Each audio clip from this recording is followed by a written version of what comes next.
Sunday వస్తే చాలు గుర్తొచ్చేస్తది parotta and sherwa. Taste మాత్రం అసలు ఎంత బావుండిద్దో. మా అమ్మ వాళ్ళ ఊర్లో ఎక్కువగా అమ్ముతుంటారు. మేము కొనుక్కొని తినేస్తుంటాం ఆదివారం వస్తే. అయితే మా అమ్మాయి గోల పెడుతుంది. అమ్మమ్మ వాళ్ళ ఊర్లో పరోటా చెయ్యి మమ్మీ అంటే ఇంక సరే అని చేశాను. మైదాలోని ఫస్ట్ సాల్ట్, ఆయిల్, వాటర్ వేసి కలిపి పక్కన పెట్టేసుకోవాలి. అది నానేలోగా మిక్సీలో బిర్యానీ మసాలా దినుసులు, టమాటో, ఆనియన్స్, అల్లం, వెల్లుల్లి, జీడిపప్పు, బాదం, నువ్వులు అన్నీ వేసి మిక్సీ చేసేయాలి. పేస్ట్ చేసుకోవాలి.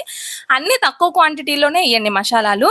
తర్వాత కడాయి పెట్టుకొని ఆయిల్‌లోని ఆ పేస్ట్ మొత్తం వేసేసి బిర్యానీ ఆకు, ధనియా పౌడర్, జీలకర్ర పౌడర్, గరం మసాలా పౌడర్, కారం, ఉప్పు, పసుపు అన్నీ వేసి బాగా ఫ్రై చేసుకొని 3 కప్స్ వాటర్ వేసుకోవాలి.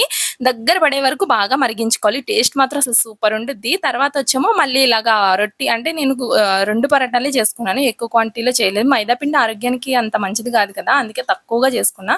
ఒకవేళ వద్దు అనుకున్న వాళ్ళు గోధుమ పిండితో చేసుకోండి. ఇక్కడ చూస్తున్నట్టు ఆయిల్ అప్లై చేసుకొని ఇలాగా అంటే ఇలా మడత పెట్టుకోవాలి. మడత పెట్టి ఇలా ఫోల్డ్ చేసేసి మనం పరోటా చేసేసుకోవడమే. కొంచెం ఆయిల్ వేసుకొని కాల్చుకోవాలి.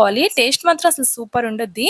అసలు ఇది తింటే మీరే అంటారు అసలు హోటల్‌కెళ్ళాల్సిన అవసరమే లేదు. రెస్టారెంట్‌కి ఎళ్ళాల్సిన అవసరం లేదంటారు. అంత బావుండుద్ది. ఇగో ఇలా కాల్చుకోవాలి. వేడి మీద ఉన్నప్పుడే ఇలాగా అనుకోవాలి. అప్పుడే పొరలు బాగా వస్తాయి. టేస్ట్ మాత్రం సూపర్ ఉండుద్ది. కొంచెం కూడా చల్లగా అవ్వకూడదు గుర్తుపెట్టుకోండి. ఇది మాత్రం సూపర్ ఉండుద్ది. వీడియో నచ్చితే లైక్ చేయండి. సబ్స్క్రైబ్. ఓకే అండి. బాయ్.